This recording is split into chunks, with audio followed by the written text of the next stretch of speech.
जय हिंद, नमस्कार। आज दो बड़े महत्वपूर्ण खबरों की बात करते हैं। 10 फरवरी और 11 फरवरी काफी हद तक इम्पोर्टेंट है सैनिकों के लिए, सभी सरकारी कर्मचारियों के लिए, जो कि 50 लाख लगभग सरकारी कर्मचारी और 65 लाख रिटायरीज के लिए एक पहल कि जब भी पे कमीशन बैठे उससे पहले सुझाव मांगे जाते हैं। तो नेशनल काउंसलिंग के हेड यानी ऑफिस साइड से जेसीएम ज्वाइंट कंसल्टेटिव मशीनरी के हेड गोपाल मिश्रा जी, ये इंडियन रेलवे के ऑल इंडिया रेलवे फेडरेशन के हेड भी हैं, महासचिव हैं।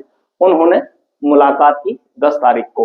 उन्होंने लगभग 15 पॉइंट गवर्नमेंट यानी डीपीओटी को दिए ताकि पे कमीशन का टीओआर यानी टर्म ऑफ रेफरेंस के लिए क्या क्या जरूरत है, बेसिक बुनियादी ढांचा किस प्रकार से होना चाहिए, फैक्टर्स किस प्रकार से लगना चाहिए, तो ये उन्होंने बात की। और दूसरा, 11 फरवरी को सुप्रीम कोर्ट में मिलिट्री सर्विस पे के केस की सुनवाई थी। वीर बहादुर जी ने जो पिटिशन डाली थी तो वो डिस्पोज्ड कर दिया गवर्नमेंट ने, यानी कि बंद कर दिया। बंद करने का मतलब ये नहीं कि रिजेक्ट कर दिया, उसमें थोड़ा आगे बात करेंगे। पहले बात करते हैं 8th सीपीसी में जो TOR term of reference JCM के हेड ने, नेशनल कॉन्फ्रेंस के हेड गोपाल मिश्रा जी ने वहां पर रखा सभी रेलवे यूनियनों की तरफ से, और इसी प्रकार अपने अपने रिप्रेजेंटेटिव ने वहां पर पॉइंट रखे। एक सेना को छोड़ के आप सैनिकों की तरफ से कब रिप्रेजेंटेटिव बुलाए जाएंगे, क्या होगा, उस पर थोड़ा आगे बात करते हैं। तो 1 से लेकर 18 लेवल है, 4 पे बैंड है। L1 से लेवल 1 से 18 तक मिनिमम सैलरी 18,000 और मैक्सिमम 2,50,000 अब तक थी। तो उसमें सबसे पहले पॉइंट ये आया है कि फैक्टर्स कितना हो, तो लगभग 2 से कम फैक्टर नहीं होना चाहिए। यदि 2 होता है तो 36,000 मिनिमम बेसिक हो जाएगी, और मैक्सिमम 3.86 से लेकर 2.86 इससे कम नहीं होना चाहिए, यानी कि 2.6 उन्होंने अपना फैक्टर से वहां पर रखा डीओपीटी के सामने। और दूसरा पॉइंट कि लेवल्स को मर्ज किया जाए, यानी कि 1 से 6 लेवल तक, पे बैंड 1 के 1 से 5 लेवल और पे बैंड 2 के 5A और 6 लेवल को एक साथ मर्ज करके जो स्टैग्नेशन है, जो अस्थिरता उसमें आती है, जो विसंगतियां आती है, उसको दूर करने के लिए और कर्मचारियों के बेहतर प्रोग्रेशन के लिए जो जरूरी है।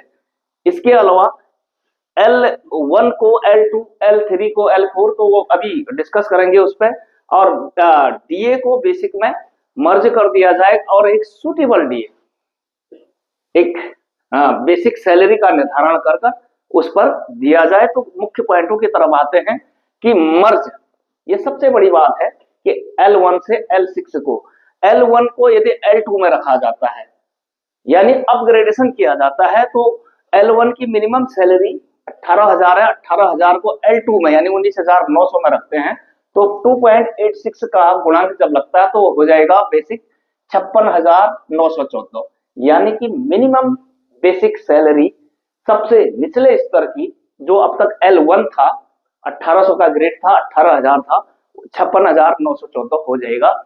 इसी प्रकार L3 को L4 में, सिपाही L3 में ही आते थे, स्टार्ट पे सिपाही की, वो L4 में चले जाएंगे, और वो L4 का 25,500 बेसिक है, उसको 2.86 से अगर गुणा करेंगे तो वो हो जाएगा 72,930, यानी ये कहा जाए कि सिपाही का बेसिक वेतन इस आधार पर 72,930 बेसिक हो जाएगा।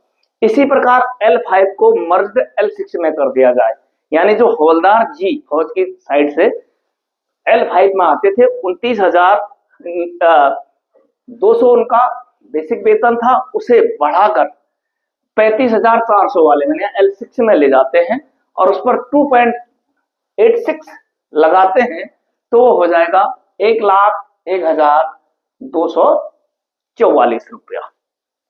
तो ये था बेसिकली कि लेवल 1 से लेकर लेवल 6 तक 3 लेवल, टोटल लेवल 18 में 6 लेवलों का अगर 3 बन जाए तो लेवल रह जाएंगे 15, ऐसा मोटा मोटा उनका सुझाव है। और उस पर आगे भी बात करेंगे। उनने ये भी कहा कि जब पे कमेटी का गठन हो जाता है तो रिप्रेजेंटेटिवों को फिर से बुलाया जाए, सहमति बनाया जाए, ताकि एक बेहतर पे स्केल जिसमें विसंगतियां ना हो और सभी के लिए एक सुटेबल स्केल रखा जाए।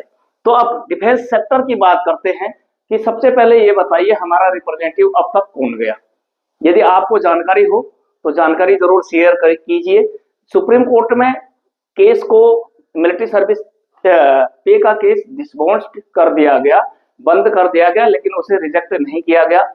उसको पे कमीशन पॉलिसी के पास जाइए, टर्म ऑफ रेफरेंस दीजिए अपना 8th सीपीसी में, ऐसा उनने सुझाव दिया। वो लिखित जब वीर बहादुर सिंह जी के पास आ जाएगा, वो उनका कहना ये है कि उसमें वो मिलिट्री सर्विस पे के अलावा अन्य एनोमलीज का भी जिक्र कर। तो एमएसपी की मैं बात कर रहा था कि उसका कैलकुलेशन कैसे किया जाता है।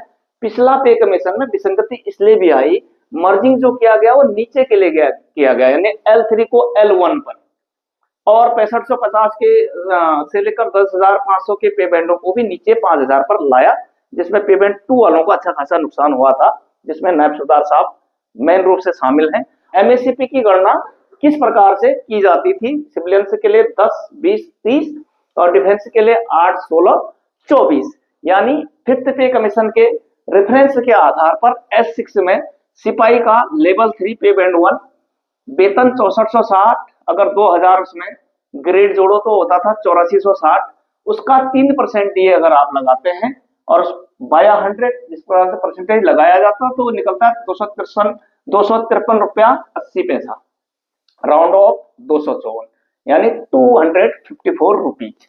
अब 10 का गुणांक उसमें लगेगा, 254 को 10 से गुणा करते हैं तो वो निकलता है 2560।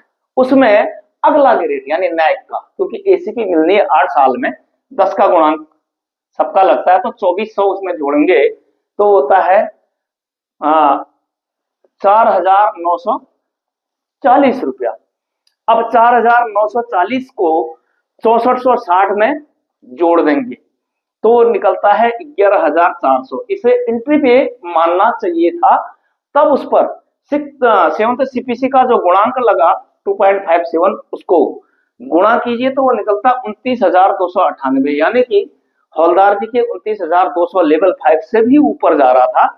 लेकिन एक सिविल ग्रेड हमेशा जो 18 लेवल के सब लेवल हैं, जैसे 5A, 10AB, 13A, 12A, इस प्रकार से, तो ये भी एक सिविल ग्रेड माना गया लेवल 4 पे कमीशन 7th के मुताबिक। तो यहाँ पर 25,500 के हिसाब से गणना की गई, नीचे को आए। क्यों? क्योंकि लेवल 1 पर लाया गया। अब लेवल 1 का वेतन कितना न्यूनतम? 5200, 1800 उसमें जोड़ो तो होता 7000, 7000 का 3% निकालो 210, और उसको 10 का गुणांक दो यानी 10 साल का, तो वो निकलता है 2100 रुपये। और 5200 में 2400 यानी नैक का ग्रेड जोड़ दो और 2100 उसमें जोड़ दो तो वो निकलता है 9700। अब बंचिंग लेवल 1, 2, 3 तीनों को जब बंच किया तो बंचिंग बेनिफिट दिया गया वहां पर 210 रुपया, उसको जोड़ दो तो वो निकलता है 9910, यानी कि नैक की एंट्री पे इसी को 2.57 से गुणा किया गया तब निकला वो 25,400। ये एक L4 spear and pier civil grade था, जो कि फौज के नैक को भी पकड़ा दिया गया, यानी नैक वहां पर शुरू कर दिया गया। ये एक बड़ी विसंगति थी, उस विसंगति को पहली बार ऊपर ले जाने की कोशिश की गई है। आप समझ गए होंगे, L1 को L2 में मर्ज करेंगे तो ऊपर जाएगा 19,900, तो 2.86 अगर देते तो तब होगा 56,914।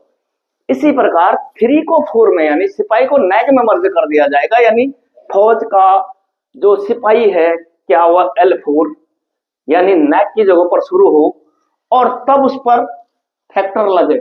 बिल्कुल बहुत अच्छा सुझाव है, यही मैं बार बार कहता था कि डायरेक्ट फैक्टर लगेंगे तो नीचे जाए वहीं रह जाएंगे, तब जाकर सिपाही का बेसिक वेतन होगा 72,930।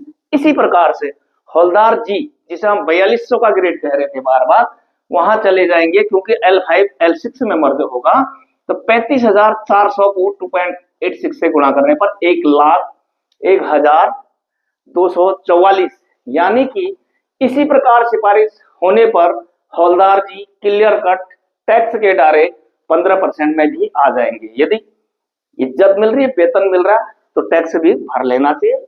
और जिस प्रकार से मिलिट्री सर्विस पे में, ये तो ग्रेड का तो संशोधन जेसीएम कर रही है, हमारी तरफ से तो नहीं हुआ अब तक, लेकिन है अच्छा। अब क्या मिलिट्री सर्विस पे जो फौज के हिस्से में मेन पॉइंट रह जाएगा, एक शॉर्ट सर्विस 15 से 17 साल, मैक्सिमम 30 साल, उम्र 35 से 50 साल वालों को क्या 57 से 60 साल वालों की तरह मिलिट्री सर्विस पे को क्या बराबर कर दिया जाएगा? नहीं तो ऐसा क्या फॉर्मूला निकालें कि एक 17 साल में रिटायर होने पर, 24 में रिटायर होने पर, 30 में रिटायर होने पर अच्छा बेनिफिट मिले। उस मिलिट्री सर्विस पे के पॉइंट को TOR, term of reference of defence site से किस प्रकार से वहां पर रखा गया, वो उस पर निर्भर करेगा। रिस्क फैक्टर है, हार्डशिप है, तो बराबर होना चाहिए। यदि बराबर नहीं है तो समतुल्य कितना होना चाहिए, क्योंकि सभी रिस्क अलाउंसेस, फिर से कह रहा हूं, एवरी रिस्क अलाउंसेस 70% है। जहां पर देसी भाषा में ऑफिसर्स को 1 रुपया मिलता हो, तो वहां पर जवान को 70 रुपए जरूर मिलते हैं। तो क्या 70% यानी एमएनएस अफसर के बराबर क्या जीसीओ जवानों का मिलिट्री सर्विस पे रखा जाएगा या बराबर रखा जाएगा? इस संदर्भ में आपके क्या सुझाव हैं?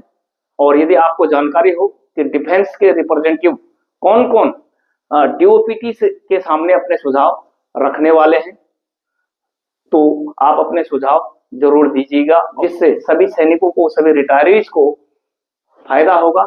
और इस प्रकार की नई नई जानकारियों के लिए बने रहें परिहार विजय पथ के साथ। जय हिंद, नमस्कार, वंदे मातरम।